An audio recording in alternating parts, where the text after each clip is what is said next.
I'm not a British historian. I don't really care about that. I do like British intrigue in terms of imperial geopolitics. And so as we get up into the period when we have Malthus. Malthus is important because Reverend Malthus is an Anglican minister who decides that he wants to adopt a philosophy that is really supposed to be an economic theory, but he stares at some jars with flies in them and determines that there's not enough resources in Britain to feed everybody. There's too many poor people. And so for the benefit of the poor and for England, so that it doesn't collapse, there has to be a vast renovation of how we understand socio-economic relations and the divisions of resources. And of course, it always ends up being this doom and gloom thing where they predict, we're all going to die. Hello, does this sound familiar? If we don't do X, Y, Z, we're all going to be dead in 20 years, 30 years, 40 years. Take the action necessary and we build again in a greener, more sustainable and more inclusive way. Oh, yes. Then we will end up having more and more pandemics and more disasters from ever accelerating global warming and climate change. So yeah, we'll have so many more pandemics if we don't take everybody's money right now. It's just preposterous for us to sit around and just let this. This is the one moment. The one and only. If we miss this, what are we?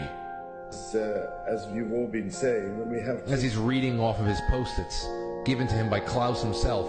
So yeah, the Marshall Plan thing was summer of 2020. This was last year. As we tackle this crisis, our efforts cannot be a series of independent initiatives running in parallel.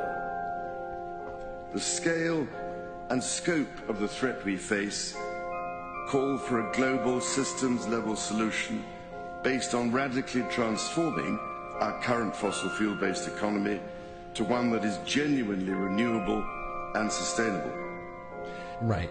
All of their friends, the fossil fuel people, we're talking trillions of dollars of investment that needs to be somehow put to bed so we can get more green. So, ladies and gentlemen, my plea today is for countries to come together to create the environment that enables every sector of industry to take the action required. Which means come together today, give up your sovereignty, because the little individual actions that run parallel to everybody else but not on the same level, that has to be done away with. Everybody in local decision making, that has to be done away with.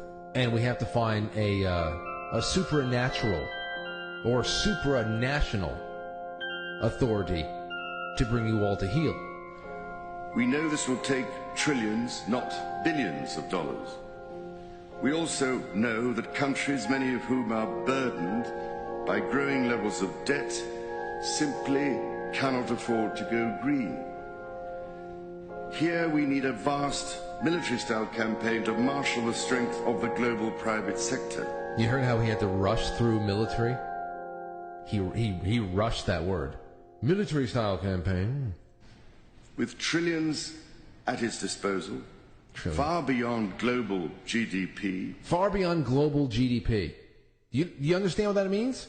Global gross domestic product. We need sums of money far beyond what the globe can produce economically right now.